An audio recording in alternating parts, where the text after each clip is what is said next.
안녕하세요, 뉴스반장입니다.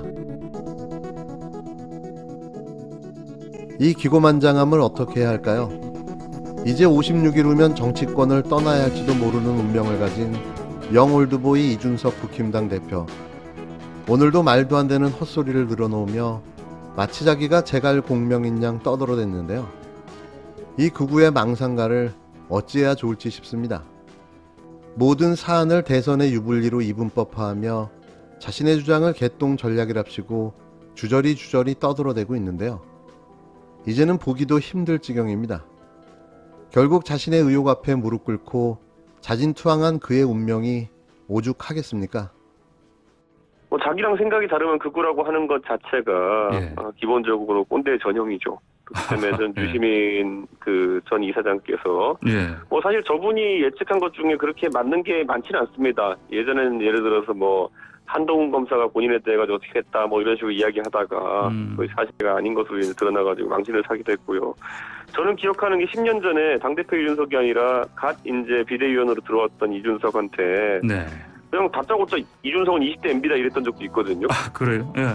제가 이명박 대통령이랑 어디가 밀접하게 다인지 이런 것도 아니고 오히려 박근혜 대통령 영입한 이준석인데 그냥 두서없이 던지는 그런 어떤 상황이 많은 것 같은데 그런 일이 반복되다 보니까 본인의 스피커로서의 영향력이라는 것이 갈수록 실추되어 가고 있다는 거를 좀 아셔야 될 것 같습니다.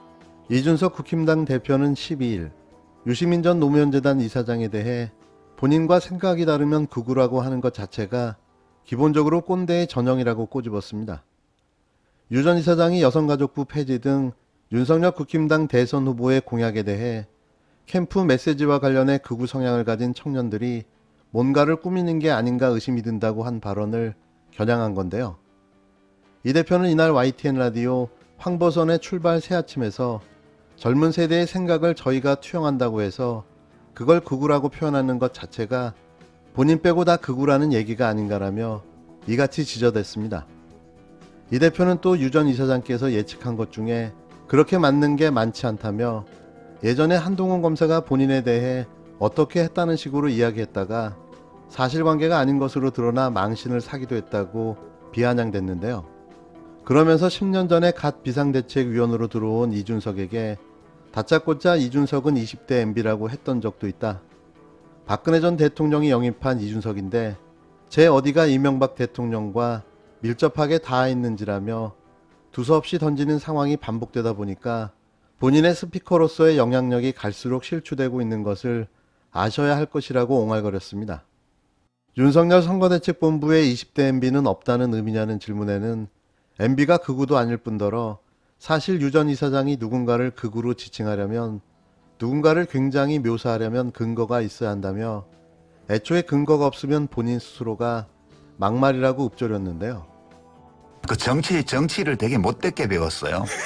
왜요? 제1야당 당대표한테 이런 말 하는 게 좀 못하긴 한데 이 공인으로서의 자질이 없는 거예요. 근데 당의 대표라는 분이 국민들을 상대로 군사작전 하듯이 6070하고 2030이 연합해서 4050을 고립시켜서 선거를 이길 수 있다는 식의 얘기를 한다는 거는 그거는 자질이 없다는 뜻입니다. 솔직히 말하면.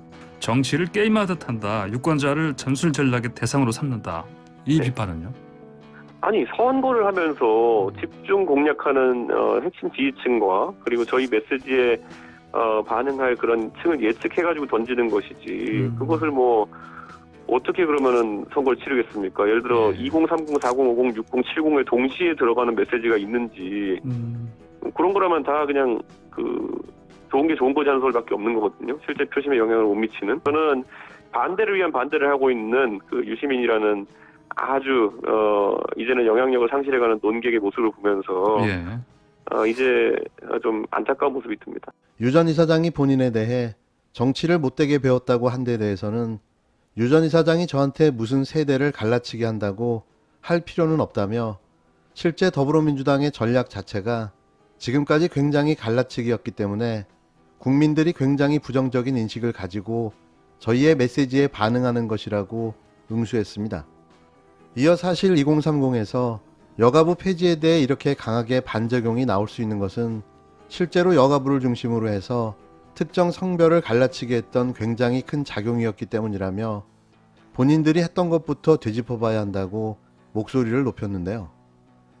이 대표는 상기시켜 드리지 않으려고 했지만 유 전 이사장은 예전에 특정 연령대 이상에 대해 굉장히 비하적인 표현을 해서 문제가 된 일이 있었다며 본인의 그런 과거 행적부터 반성을 해야 되는 것이 아닌가. 그게 진짜 갈라치기다. 너 자신을 알라라고 하겠다고 시건방을 떨어댔습니다. 이 대표가 언급한 유 전 이사장의 발언은 지난 2004년 열린우리당 의원 시절 30, 40대의 훌륭한 인격체였을지라도 20년이 지나면 뇌세포가 변해 전혀 다른 인격체가 된다며 제 개인적 원칙은 60대가 되면 가능한 책임 있는 자리에 가지 않고 65세부터는 절대 가지 않겠다고 한 발언을 의미하는 것으로 풀이되는데요. 유 전 이사장은 이후 2019년 해당 발언을 했던 것을 후회한다고 방송에서 밝힌 바 있습니다. 상대방을 비난하기 위해 무려 17년 전 일을 소환해낸 건데요. 한심 그 자체입니다. 유 전 이사장이 여가부 폐지 공약과 이른바 멸공 챌린지에 대해 일베 놀이라고 표현한 것에 대해서는 유 전 이사장은 어떻게 그렇게 일베에서 뭐가 돌아가는지 잘 아는지 모르겠다며 저는 일베라는 사이트를 들어가 보지 않았기 때문에 모르는데 유 전 이사장은 일베를 되게 많이 하시나 보다라고 비꼬았는데요. 또 국민을 상대로 군사작전하듯 선거 전략을 짠다는 취지의 유 전 이사장의 비판에 대해서는 선거를 하면서 집중 공략하는 핵심 지지층과 저희 메시지에 반응할 층을 예측해서 던지는 것이지 그렇지 않으면 어떻게 선거를 치르겠냐며 타깃이 있는 메시지는 항상 나가기 마련이다. 예컨대 이재명 민주당 후보의 음식점 총량제는 타깃이 없는 것이냐고 반문했습니다. 그러면서 공약 하나하나를 전부 다 갈라치기로 놓을 것 같으면 선거를 어떻게 하나라며 반대를 위한 반대를 하고 있는 유시민이라는 영향력을 상실해가는 농객의 모습을 보면서 좀 안타까운 생각이 든다고 덧붙였는데요. 역시 정치를 잘못 배운 티가 팍팍 납니다. 부디 올해는 이 대표가 정계를 은퇴하는 원년이 되길 바라봅니다. 기획 전시할 때 이제 그때부터 알았는데요. 지금의 예를 들면 후보 부인이 선거에 나오지 못할 정도의 상황, 이것은 저는 비정상이다라고 보고 있습니다. 아니, 네. 과거에도 뭐 후보 부인들 중에 조금 이제 좀 이게 이제 성격 내성적이고 이러신 분들은 마지막에 대세가 나오고 그러셨다고. 그렇지 않습니다. 아닌가요? 그래도 어디론가 다 다니셨죠. 숨은 내공자 해서. 그러나 지금은 완전히 후보 부인은 리스크가 있는 그런 것으로 지금 이제 보여지고 아예 나오지를 못하지 않습니까? 이렇게 반쪽인 어떤 그런 선거운동이 진행되는 것 자체가 예. 윤석열 후보에 대한 평가에 상당한 영향이 있을 거다. 저는 그렇게 보고 있습니다. 끝까지 가도 이분 못 나오실 거라고 보고 계세요? 그렇습니다. 네. 좀 내성적이거나 뭐 이래서 그렇지 않습니다. 성격이 내성적인 분은 아닙니다. 그렇습니까? 박영선 전 중소벤처기업부 장관은 12일 CBS 라디오 김현정의 뉴스쇼에 출연해 윤석열 국힘당 대선 후보의 부인 김건희 씨와 관련해 다양한 의견을 내놓았는데요. 실로 흥미진진했습니다. 이미 여러 전시회를 통해 알고 지냈다는 박 전 장관은 김 씨가 범상치 않은 인물이며 이번 대선에는 절대 등판할 수 없다고 못 박았는데요. 말을 많이 아꼈지만 문제가 많은 사람임을 감지할 수 있었습니다. 이번 주말 7시간짜리 인터뷰 공개가 예고된 김건희 씨가 또 세간의 화제를 모으고 있는데요.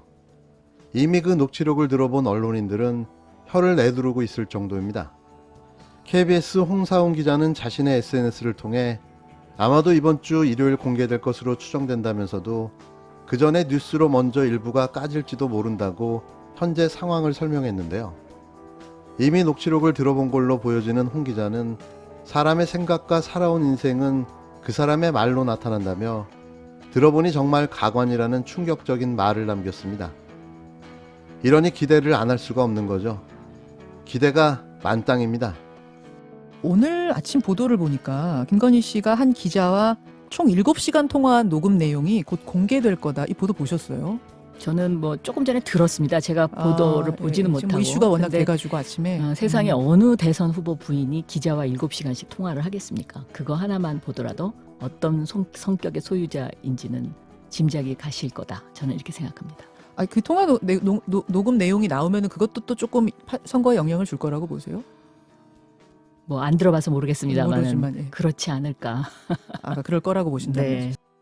박영선 전 장관은 윤석열 후보의 부인 김건희 씨를 두고 후보 부인이 선거에 나오지 못할 정도의 상황은 비정상적이고 윤 후보의 평가에도 상당한 영향이 있을 것이라고 말했는데요. 그는 김 씨가 코바나 콘텐츠 대표로서 전시기획을 담당할 때부터 개인적인 인연이 있었다며 성격이 내성적인 분은 아니라고 말했습니다. 또 김건희 씨가 한 기자와 총 7시간 통화한 내용이 곧 공개될 것이라는 보도에 대해서도 어느 대선 후보의 부인이 기자와 7시간씩 통화를 하겠나?